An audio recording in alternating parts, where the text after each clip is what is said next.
broadcasting from the Cass Corridor in Detroit. It's the Metro on WDET. I'm Robin Vincent. And I'm Tia Graham.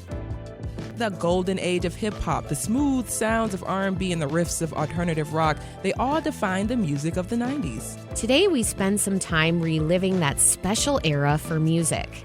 And we'll chat about a unique underground market in Ferndale that's taking off this holiday season. But first, across all religious groups, people of the Islamic faith have some of the lowest recovery rates from mental health challenges. That's according to studies looking at Muslim communities in different parts of the world. Some things here have deepened those challenges, like the pain of experiencing Islamophobia, or the reverberations of violence happening abroad. I'm thinking about the Israeli wars in Gaza and Lebanon, the escalating conflict and humanitarian crisis in Sudan. A new mental health facility at the Islamic Center of Detroit marks an important milestone for people of the Islamic faith. Staff at the center believe it to be the first mental health clinic located within a mosque nationwide.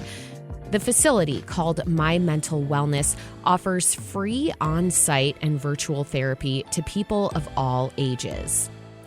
But what will it take to further remove the stigma and barriers that make it especially hard for Muslim Americans to overcome mental health struggles?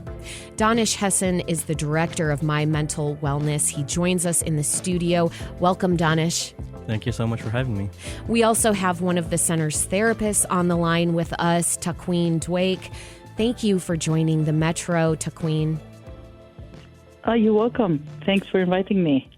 So first, Danish, let's talk about the low recovery rate from mental health challenges that people of the Islamic faith experience. What does that look like? There's many challenges across the community, and our community, just like any marginalized or minority community, faces those difficulties. You know, considering our location being in the heart of Detroit, neighboring Dearborn, there is a huge diaspora from across the Muslim world. And one of the things that we've realized is therapy is a concept that is so distant from them. You know, the Western world has really furthered the conversation regarding therapy, but in so much of the Muslim world, people are either struggling silently in their homes, or because of the stigma, they're being institutionalized in mental facilities, or they're being taken to religious leaders. And this middle ground that we have in the Western world of therapy doesn't exist. So not having that as an idea has really restricted some of the recovery that individuals are able to do. And it's also put extra stress on efforts like ours, because we not only have to reduce the stigma, but also introduce the concept of therapy, but then also do it in a faith-based approach. And you know, as you mentioned in your intro, some of the events that are happening overseas are not helping at all. And just really quickly, I want to throw in a question. When you talk about the Muslim world at large, what are you talking about when you say that? Yeah, so, you know, when some people that are not part of our faith think of Muslims, they think predominantly of the Arab world. But there's many Muslims across countries such as India and Pakistan, Bangladesh, Indonesia, Malaysia, North Africa, and the Muslims are really spread out all around the world. There's so many in Europe, across Australia, and parts of Africa, even in the United States. So when I talk about the Muslim experience, it's everyone's included in that. Thank you. And I wonder, you know, when you talk about how to make therapy this accessible option for people within Muslim communities and really wipe away this stigma, how do you do that? Yeah, so there was actually a study that was conducted by the American Psychiatric Association on Muslim Americans and mental health. And what it showed is majority of Muslim Americans will reach out to a religious leader or an imam when they struggle with mental health. And part of that is because, again, when you consider the diaspora and the refugees and the new immigrants that are coming here, a lot of times they're escaping governments and institutions that they don't trust. So they will naturally gravitate towards more to a familiar institution, which is the mosque or an Islamic center. So by having our clinic there, and the Islamic Center of Detroit specifically has been serving the Detroit community for over 20 years with food pantry services and ESL classes, refugee services. So naturally, there's thousands of people that are coming through our doors, and by having a center there that they can see makes it very accessible. And so far, the work that we're doing is completely free of cost. So all of our sessions are pro bono, which is really making it very accessible because there's no prior authorizations or billing that's required. Right. So you're breaking down two key barriers, affordability and accessibility, especially by truly integrating this service within an Islamic center. Could you talk about, Danish, the kinds of clients that you see that are making use of the center's services? So when we look at the demographics of our clients, we're basically going through the entire spectrum. So we'll see children as early as 7 years old, and we still have clients that are over the age of 65. So we're covering that entire spectrum, with majority of our clients actually being in the middle age range. When we look at male to female ratio, we're hitting about 20 to 25% male clients, which is actually higher than the average for nonprofit mental health clinics. So we're very proud of that. And when you look at religious demographics, we're including people of all faiths, because it's not just Muslim Americans that see value in the faith-based approach, but it's members of all faiths that see that. So we're reaching out to that community as well. So you really, we're spread across all demographics. I want to go back to a statistic you just brought up. Roughly 25% of your clients are men. And Tia, I think that speaks to a conversation that we had, and one that you were listening in on. What was that, last year? Last year at the Kahwa House, I believe we were in Dearborn, and we were having a conversation which included individuals who were from the Arab American culture, but they were also Muslim. And they were talking about the stigma, of course, going to get mental health services, but also what's happening with young men within the umbrella. And it was just really, really telling, because I didn't think to even think about men within the Arab American community having that issue. We were talking about specifically Arab American men at that time. So I didn't think to even question that or ask that question. So it was very, very important for us to have this conversation today because of this idea that's happening right now. Not even an idea, what's happening right now, and how we don't know to ask the questions. We didn't know to ask the questions. So when you're asking these questions and you're seeing the return come back to you, what are you thinking, especially when you have men coming to you all really looking for the help they need? Well, it's a great testament to the success of the clinic.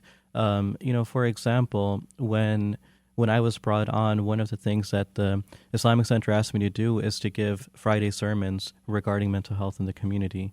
And so every time, and our Friday sermons are attended by 1,000 individuals, most of them are men, right? So when from the podium of the mosque, you're speaking about issues like mental health and special needs education and disabilities, and telling people it's okay if you're struggling, if you need career counseling, if you need pre-marriage counseling, you're reaching out to all of them, right? Again, you're meeting the community where the community is. And I think that has been one of the successes why so many men are able to come to our clinic. Also, recently, we hired a male therapist, and finding male American, Arab American, or male Muslim American therapists are so difficult. So bringing someone like that on our team has really allowed us to reach out to more males. How revolutionary is it for you all to have the services within the mosque? Because like you said, you're right where people are. They're coming to you. They see the services are there, so they're going to use it because it's accessible. So, talk about how unique it is to have this in this position, and also the uniqueness, like you said, of finding Muslim American or Arab American therapists who can actually help. So by our estimate, this is one of the first times in North America that a fully staffed mental health clinic has been established inside an Islamic center. And I think it's so important because, again, this faith community is very engaged with their mosques in their local neighborhoods. And to have a presence, a mental health clinic there for them allows them to feel that, maybe the stigma isn't necessarily there. Maybe what I'm struggling with is accepted, because if the mosque or the Islamic Center can accept having this here, then that means by definition that the issues that I'm struggling with are also accepted. So I think it gives them that comfort, and it gives them that trust that whatever they're going through in their life right now is something that they can share within the confines of the Islamic Center. You're listening to The Metro on WDET. I'm Robin Vincent with Tia Graham. We're speaking with Takween Dwaik and Danish Hasan of My Mental Wellness. That's the new mental health facility at the Islamic Center of Detroit. Takween, thank you for sitting patiently and quietly on the line. Now, I want to bring you into the conversation. You were born and raised in a refugee camp in Gaza. As a psychotherapist and a counselor, Takween, could you talk about how coming from the same community as your clients, how that impacts the kind of care that you're able to provide to them?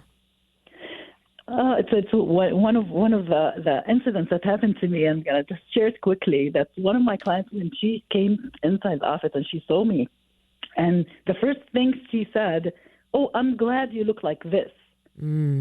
So that was a statement that's okay. That's similarity. That we look alike, so we came from the same place. We look the same way.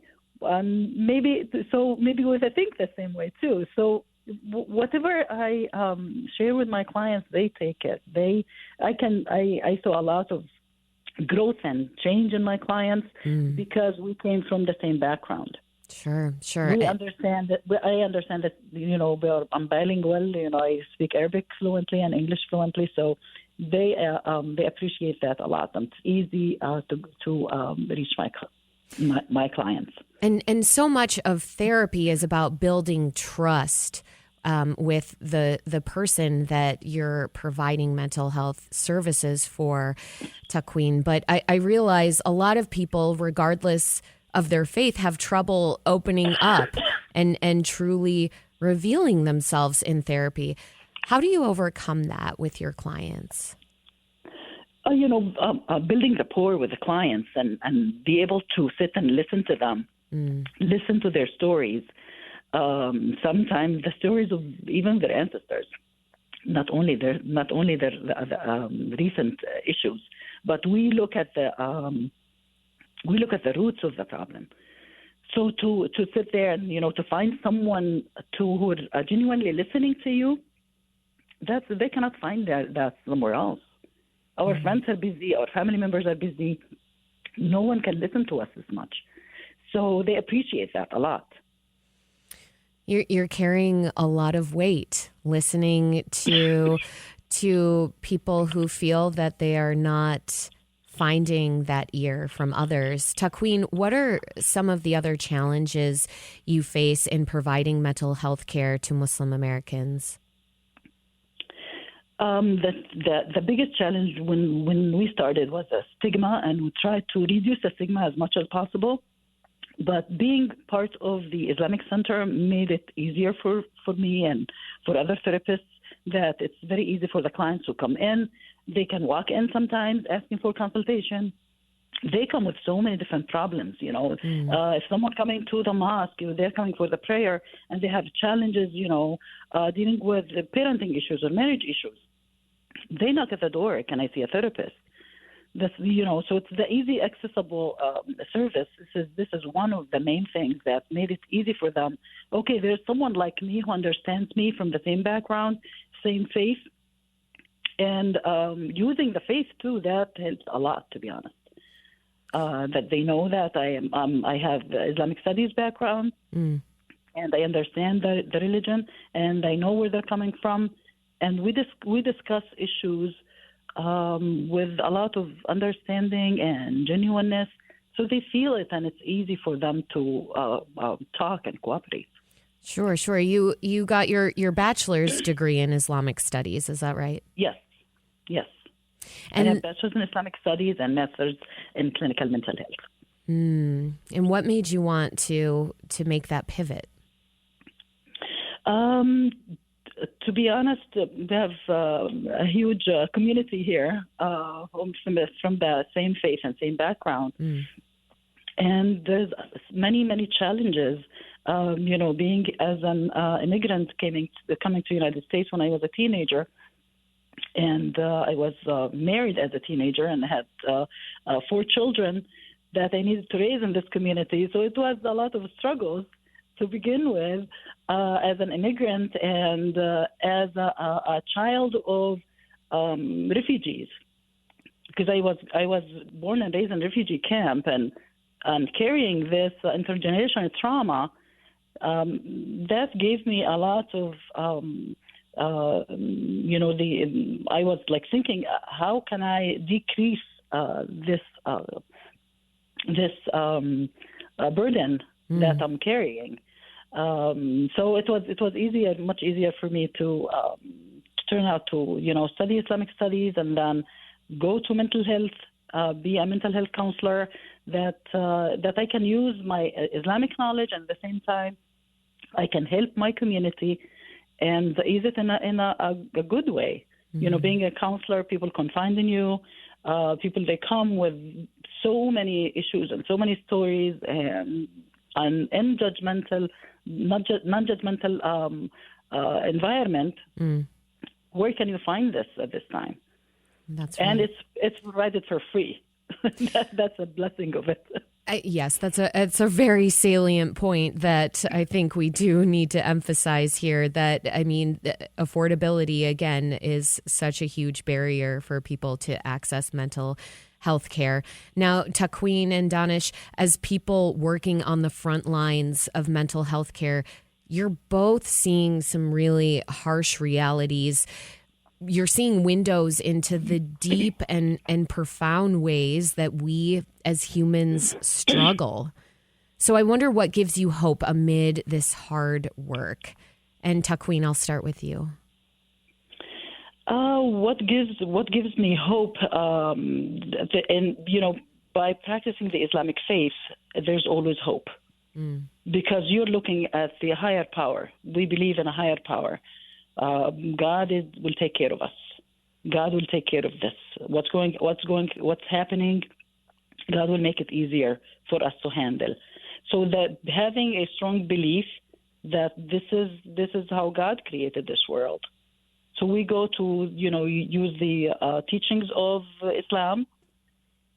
We connect it to mental health. And we go from there, to be honest. I use a lot of verses from the Quran or teachings from the Prophet Muhammad in the therapy. So faith is giving you hope. That's your anchor. Danish, what about you? No, I completely agree. For so many in our community, faith is a spiritual concept, and it's very hard to defeat that concept.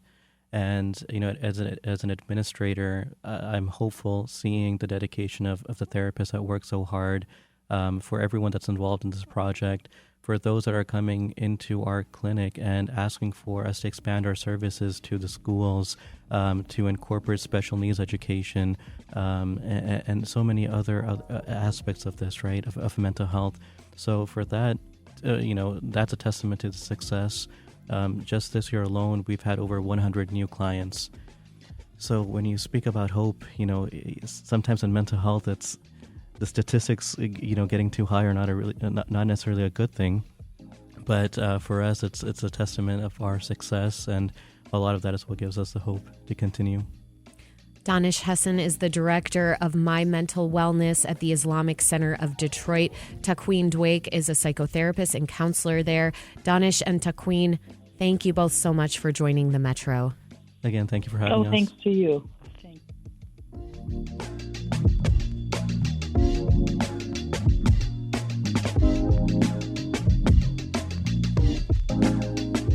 This is the Metro on 101.9 WDET-FM. You just heard from Robin Vincent. I'm Tia Graham.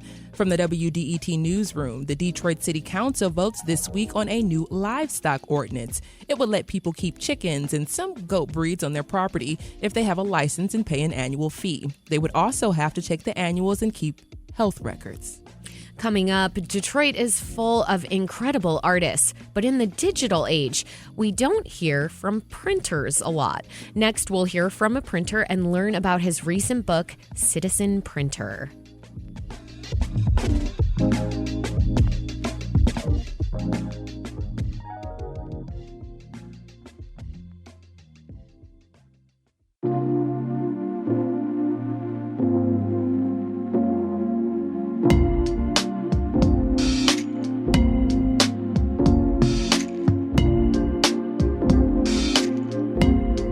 Welcome back to the Metro on WDET, Detroit's NPR station. I'm Robin Vincent. And I'm Tia Graham. There are a lot of artists that we focus on, musicians, authors, but there's one kind of art that we see everywhere, but we don't always question the people behind it. I'm talking about poster and printmakers. Amos Paul Kennedy Jr. is a printer who moved to Detroit about a decade ago to practice his craft. He's now building a studio on the east side, and he recently pulled together his work in a book called Citizen Printer. Producer Sam Corey sat down with Amos to discuss why he loves printing, how Detroit influences his work, and why he thinks it's important that his art thrusts the ugly sides of history into the faces of his audience. How did you get into printing and letterpressing and poster making? Letterpress printing came to me late in my life. I started at 38. However, most of my life I've been fascinated with words and letters. And there was a time when I actually practiced calligraphy and took formal studies. But it wasn't until I was about 38 that I saw a letterpress shop in Williamsburg, Virginia. And I decided to see if it would be something that I would enjoy. And at the time, I was living in Chicago, Illinois, and there was a place there called Artist Bookworks that offered courses in letterpress printing. So I took a course, and as the woman who taught me how to print said, she could tell it was love at first sight. In your new book, Citizen Printer, there's a lot going on here. I'll be honest, it's really interesting. I mean, there are posters and prints and essays. I'm wondering how you would describe the sort of thread between them. It is a thread of chaos, and that, I think, is what makes it interesting, is that there's so much diversity in the work that I do, and this book reflects that diversity with some overriding stories, such as community protests, that sort of thing. But overall, it's just the look inside of everything I've printed. Getting into the book a little bit, there are a lot of stereotypical images of African Americans that you have in there. Obviously, you're kind of showcasing them in the way that they were used to denigrate Black people in the 18 and 1900s. I'm curious what you're trying to do with that, what you're trying to do by thrusting these, I'd say, flat images into the viewer's face. I am just wanting them to remember. I don't want them to forget. Because if they forget, the atrocities will happen again. But if they remember, then they won't want those atrocities to happen. It is, let us sweep this under the rug. Let us not discuss this, and everything will be okay. No, it isn't. You have to confront your past. You have to confront what you did. That's what they tell you as an individual. Well, you have to, if you did this, you have to stand up and say you did it. You have to admit to you when you are wrong. If it is true for the individual, then it is also true for the society, which is made up of individuals. And we have not come to this reckoning with Black people, or the descendants of the former enslaved peoples of the United States, or the indigenous people. We have not yet said, wait a minute, we have done you wrong, and now we're about to correct it. I want to talk to you about facing history. What you're seeing now across the country, and certainly what you have seen, and you saw this after Reconstruction in the late 1800s and into the early 1900s, and even into the mid-1900s, and certainly you see it today with book banning. You see not an accepting of history and then a disagreement with it, or a saying that it doesn't matter. What you see is a denial, an absolute denial of history. And you see a rewriting of history oftentimes, which I guess leads me to ask you, why is it so hard just to face it? I think it's hard to face it because it's not really on an individual level. The histories that we see are histories of civilizations, which are much grander, and we want to have this as an ideal for us to hold. We do have these, what we call great men or great people that we look to, and they are, pure as the driven snow, as the old saying goes. George Washington, he only stole land, burned Indian towns and villages, but he was a great leader. He owned enslaved people. He enslaved people. And what is it that we can't recognize that? We can recognize the fact that, oh yeah, you're a slave, but we can't recognize the slave owners. We refuse to say that, yes, the wealth of this nation is built upon two things: the genocide of the indigenous people and the theft of the labor and the genocide of Africans. I want to reset now for those just listening. If you're just joining us, I'm speaking with Amos Paul Kennedy Jr., a printer here in Detroit. He's the author of the recent book, Citizen Printer. You have a poster in your book that reads, "Always choose happy." And there's like different colors in the backgrounds of them. I guess I'm wondering what kind of message you were trying to signal there. I think sometimes we really overlook happiness and what happiness is. I said always choose happy because I sincerely believe it's easier to live with happy people than unhappy people. I have yet to see in my 74 years of life people around a young child and not say, be happy, or like, oh, you should be happy, like encouraging happiness on them. Seldom do they encourage them to frown, to argue, to act up. But they do encourage happiness. They do things to make the child smile, to make that what we believe is a manifestation of happiness appear in that child. So I think that at the root, all humans, or maybe all life forms, happiness is where they want to be, is the state that they want to be in. It's not a constant state, but is one that can be experienced quite frequently. Do we not fully understand happiness? I guess one of the things that I'm wondering about is so often we choose, as you were suggesting earlier, power. We choose to dominate over other people, other things. We choose sort of a sadism instead of what I think is happiness. And I'm wondering if you think that if we don't understand it at all, or if we do understand it but we choose not to. I think that in some respects, happiness has been co-opted by what people refer to as immediate gratification. Like, I'm really feeling pissy, so today I'm going to go buy myself a new pair of tennis shoes. And now I'm happy walking home. But tomorrow, I'm back where I am. And I can't go and spend every day. But happiness is also a quiet space, a calming space when you experience it. That it's like, yes, I am here. At the end of it, you rest and you may not reflect upon it, but you can feel it run through your body. I want to talk about your connection to Detroit. You moved here over 10 years ago. I'm wondering why you came to the city and to do your work here. I did a quick search when I decided to leave Alabama. And Detroit was the only city with a hub airport where I could live off of the income that I was making. Every place else would have required more time spent making money. And at some point you realize that money is infinite, but your life is finite. And I sincerely believe it's better to spend as much as your life doing the things you want to do than doing things to earn money. The more you get, the more you have to spend to maintain it. So you buy yourself a big house, then you have a big utility bill, you have a big insurance bill, you have a big repair bill. If you have a modest house, you have modest. So the thing is that at some point, the things you own start to consume your life more than your life. And suddenly it's like, I am working to maintain my car, I'm working to maintain this. I'm not working because I enjoy the work and it's a way for me to make enough so I can get by. But in order for me to buy the $800 tires I need for my SUV, I have to go to work today. You're in the process of restoring a building on Detroit's east side and turning it into a shop.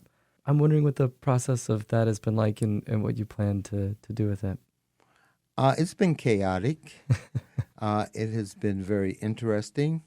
But now it is time to bring order to it. And so that's what I am in the process of doing, because I need to get a certificate of occupancy so that I can actually go in and do things in there. Because I want to have a space where I can print and people can come and visit me if they want to. Mm. And just have an alternative to what people see as the only path that you can take, because there are alternatives to that sort of job or that employment that everyone sees. That was producer Sam Corey speaking with Amos Paul Kennedy Jr., a printer who lives in Detroit. His recent book is called Citizen Printer.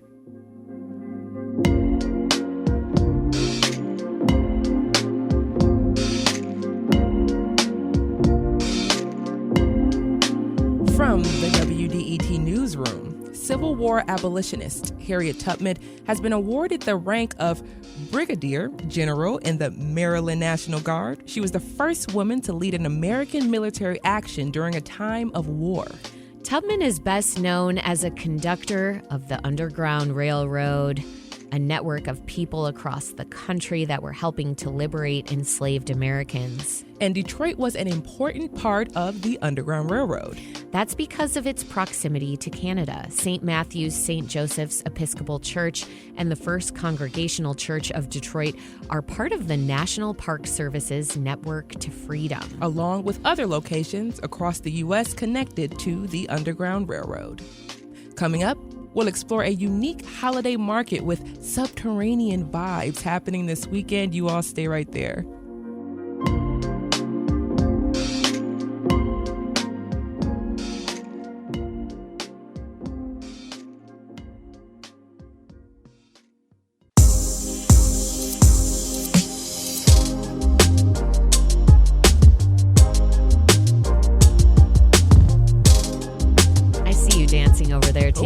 Welcome back to the Metro on WDET. I'm Robin Vincent. And I'm Tia Graham. And the city of Ferndale, it is known to gather for communal events, whether it's a citywide yard sale or Ferndale Pride. Ferndale residents turn out. This weekend, the Underground Holiday Market will make an appearance and quickly vanish like Santa in the night. Joining us live right now to discuss it is Mark Loeb. He's an organizer of the Underground Market in Ferndale. Mark, welcome back to the Metro. Thank you so very much. Of course. So, Mark, I love the fact that the market is literally underground. So can you talk about the setting a little bit? Well, what we did is we got together and said, what would make a Christmas or holiday market feel Ferndalian? And we said, well, the setting is important. And we figured, we looked around and we went with the basement of the parking structure. It's sheltered, there's no wind, it's a little chilly, but it's a setting that's unlike any other holiday market we've heard of. And that's such a Ferndale thing to do something that is just completely different from what's happening across the southeastern Michigan area, the region here. So when we think about Ferndale, why did you try to make, or why did you think it was important to have a holidays type of maker fair in Ferndale? Well, people have been asking for something that's closer to the holidays, that resembles the funky Ferndale Art Fair or the DIY Street Fair. So we figured, let's do that. The difference, though, is that we're not all arts. We've also got makers, bakers. We've got people who have done fair trade. It's a small business, gift items type of market in addition to the artists. Yeah. And the cool thing as well with a lot of the art fairs that you put on personally, a lot of them are very interactive. You can build things and make things yourself while you're there. So can people also do that when they're at this particular event? Oh, you know me real well. Yeah, we've got people can make a dreidel if they're so inclined, or they can make an ornament for their tree if that's the way they go. We'll also have other art supplies there. So if there's this different holiday tradition that you want to start, we'll help you with that. I love that. And this is the second year, right? Yes, we started it last year. It was a lot of fun, went really well.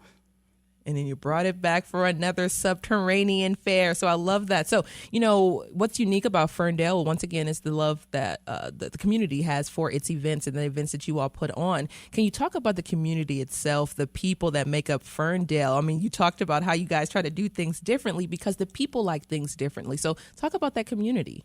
Well, one of the things I love about Ferndale is so many of the shops are small, locally owned. Many of them are sole proprietors or just one or two people. So if you want to go to that shop, you've got to go when they're there. They don't have the staffing to be open late into the night or whatever, but they have things that you're not going to find at those big chain stores. One of my favorite things about Ferndale is just walking along even 9 Mile or Woodward, and you're going through some of those shops, and you do stumble upon things that you never thought that you would find, whether it's food, whether it's clothes, whether it's some random, like really off the beaten path type of shop. You always find something unique in Ferndale. And, just thinking about Ferndale and its uniqueness and the mystery sometimes of Ferndale, you're going to have some elusive artists there as well. Sometimes artists are hard to find, hard to get a hold of. So you're going to have some really elusive folks there as well. Can you just talk about some of the cool artists that you're bringing to this particular event? Well, we'll have some semi-normal things. Beautiful prints. You were talking about prints earlier. Yeah. There are so many great quality printmakers in this area. Yeah. One of the weirdest things, and I'm looking forward to seeing it, is somebody who decorates toilet seats, and they're fully functional but artistic. Now, if you're running out of places to hang your art, this is one that most people haven't thought about. We could take this in a lot of different directions here with some puns, but I will hold back. I'm just gonna leave it there. I'm gonna leave it there. I love that though, and I think that's really unique and cool. And I would probably do that. Robin, would you get a decorative toilet lid? Yes. Yeah, yes. I would. 100%. Glitter and everything. Okay, so we're not going to go there. I know. You just gave me another idea. But. Well, that's one of the rooms that people don't spend as much time figuring out how to make it distinctly their own. Yeah. And maybe for your friends, too. You'll see friends that, they have art everywhere. What can I get them? I know. Exactly. I'm thinking of my aunt, actually. It's the Metro on 101.9 WDET. I'm Tia Graham with Robin Vincent. We're chatting with Mart Loeb about this year's Underground Holiday Market in Ferndale's the second year. Being tapped into the arts community, Mark, like you are throughout southeastern Michigan, what has changed in terms of how artists are presenting their work? Is it still pretty much the same, or are we seeing new ways that artists are presenting themselves? Well, I spend a lot of time talking to other art people, art fair people primarily, and a lot of the concern that they express is that the young people don't love art the way the people they're used to. Yeah. I don't believe it. Yeah, same. I think they just want to see it presented in a different way. Yep. They want to be more interactive. They want to be able to touch and feel and make. One of the things that I point out is, my artists in their 60s and 70s, they want quiet. They can't think and work if it's noisy. Yeah. But my artists that are coming in their 20s and 30s, if there's not a soundtrack, they can't think. So how do you match both people's needs? Well, we have great DJs, we have some choirs, we have some other music going on, and we have other areas of the event that are quieter for those who really feel like they need that. I'm guessing, Tia, that you feel seen right now because I'm thinking about working next to you in the newsroom and how loud that music is pumping out of your headphones at any given time. As soon as Mark said that, I thought to myself, I work with my headphones on. Like, I can't do much work without music playing in the background in some way. So I found a nice little balance that I just keep my headphones on. It might leak out a little bit. But, just keep my headphones on. Yeah, so that way I can, pay attention to what I'm doing at that moment. And it's so interesting that you've brought that up right now because we talked about that a little bit earlier, actually. Just that difference there. So if we can just stay on that just for a little bit about the presentation for young artists and what do you think needs to happen for young artists to be brought in or young art lovers to be brought in? Well, a big part of anything, and a lot of people don't pay attention to it, is invitations. And I don't mean sending a written invitation. I don't mean necessarily even just talking to people with you, Tia, right now. What I mean is doing things so that people feel that they're welcome there. The location of this in an underground parking structure is unusual, And a lot of people are a little uncomfortable with parking structures, but maybe they'll feel more comfortable with a whole group of people there. But had we decided to do this in a church or another setting, that would have had its own concerns and, tell which people are invited. Yeah, exactly. So, Mark, this thinking about the event itself, give us the rundown. How underground is this holiday market? Of course, where is it exactly located? And once again, give us the rundown. I love learning about the things that are happening in Ferndale. Sure. Well, the fun thing is you can drive right to the parking structure on the corner of Allen and Troy in Ferndale. It's 1 block to the west of Woodward. And you can drive in, park, take the elevator, and you're at the underground. You don't have to do a whole lot of walking.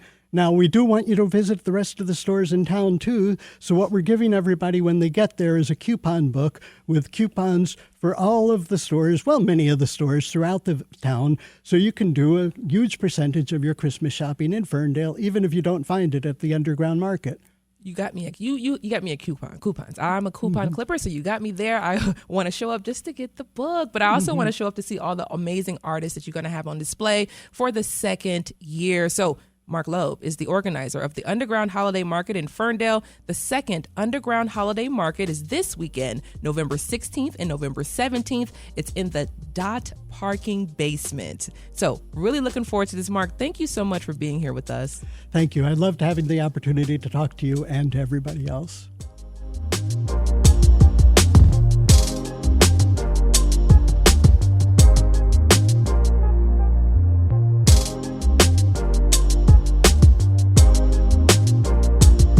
WDET Newsroom. If you're looking for another event to get into the holiday season, the Canadian Pacific Holiday Train is coming to town. The festively decorated train will be traveling across the country from November 21st to December 20th. And coming up, a new book honors some of the best albums of the 90s. We'll discuss some of that music and more next. Stay with us.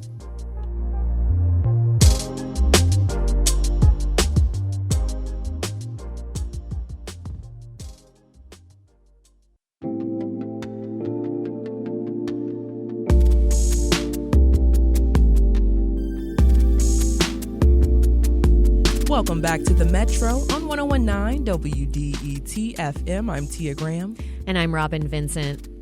Every generation thinks the musical era they grew up with was the best one. But was that actually the case with the 90s? I mean, think about the R&B, the diversity of genres from Seattle grunge to alternative, the fact that it's known as the golden age of hip-hop. I'm thinking about Tribe Called Quest, Mos Def, Talib Kweli, Common, The Far Side, and the man who produced those hits, Jay Dilla. Jay Dilla always, period. No one can actually prove one era is better than another, but we can pay homage to the good music of each decade. That's what Gary Graff did in his latest book on the 501 essential albums of the 90s. To discuss that now, we have Gary here. Gary, welcome to the Metro.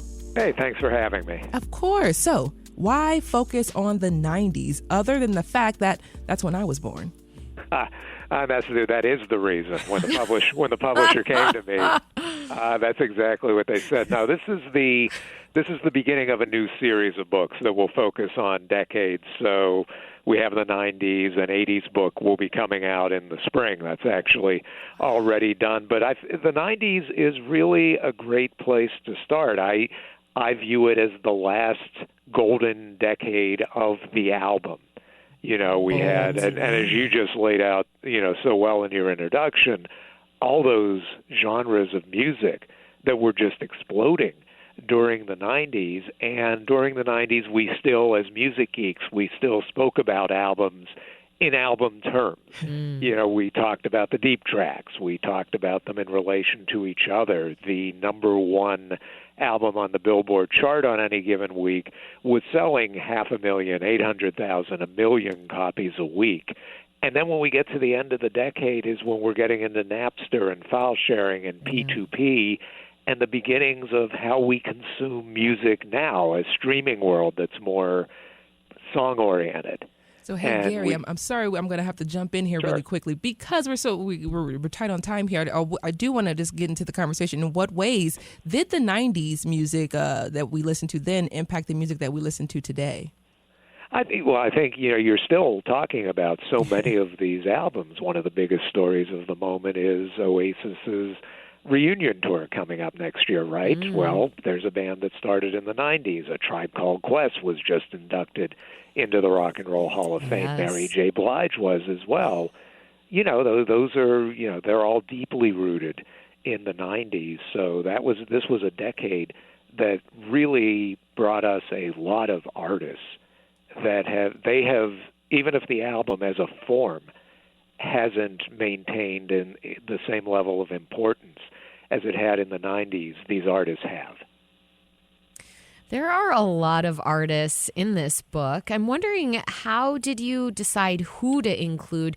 What was it about a particular album that you said, yeah, this is just too impactful to skip over? Well, the choosing process was, have you ever seen the film The Warriors about the gang fights in New York? That's kind of what the choosing process was. It was violent. There were, because there are 36 contributors to the book, a great many from the Detroit area, including some of your WD Jenny brethren Sherman. like Andalisi, Jenny Sherman, Clark Warner. We came up with a long list of 2,300, give or take, from which we had to whittle down to 501, and we used the term essential was the litmus for this. Were these essential albums? And what made them essential was they existed, they defined the time that they were released, but they exist beyond that time. If so many of these, whether it's Nirvana Nevermind or Tribe or any of these we've mentioned so far, if you heard them today, you would think they were released yesterday, not 20-odd years ago, 30-odd years ago. And you're talking about this notion of the album and how the album is this cohesive piece of art. And so would you say today that it's more unique for us to hear albums where it does feel like this cohesive piece of art, whereas in the 90s that was more common? Well, I think the artists who are making albums are still making albums with that intent. Whether it's Kendrick or any art, even Olivia Rodrigo, Sabrina Carpenter, they're making albums. Yeah. We're just not buying them, consuming them, listening to them in the same way we did when it was in the 90s. The album came out and you couldn't wait to get it home and throw the CD. There wasn't much vinyl in the 90s, so you were throwing a CD on. Yep. And having that journey and that experience with an album. But I think the creative intent is still there. Yeah. So, Gary, before we let you go, favorite album from the 90s? I won't go there. I can't. Oh, come on. I have 500. No. I have 501. How's that? Okay. No, it is hard. I've been asked. I get asked this a lot, and World Party's Goodbye Jumbo comes to mind. The Big Chief album, Mac Avenue, Skull Game, come to mind, and then I'll answer that, and as soon as we hang up, the other 20 that I loved will come to mind. Exactly. Robin, before we go, you? Midnight Marauders, Tribe Called Quest. Love it. I was, I don't have much from the 90s, so like I was telling Robin, mine is like NSYNC from 2001. So there's a place for that. There's a place for that. Yeah, that was one I had to have my arm twisted into having the first NSYNC album in the book. Okay. Thank you so much, Gary Graff, a Detroit music journalist and author. He's got a new book about the essential albums of the 90s. He's discussing his book tomorrow at 6:30 p.m. at Schuler Books in West Bloomfield. Gary, thank you so much for being here. Thanks for having me. This is WDET-FM, Detroit Public Radio, your connection to news, music, and conversation. Thanks for listening. See you tomorrow.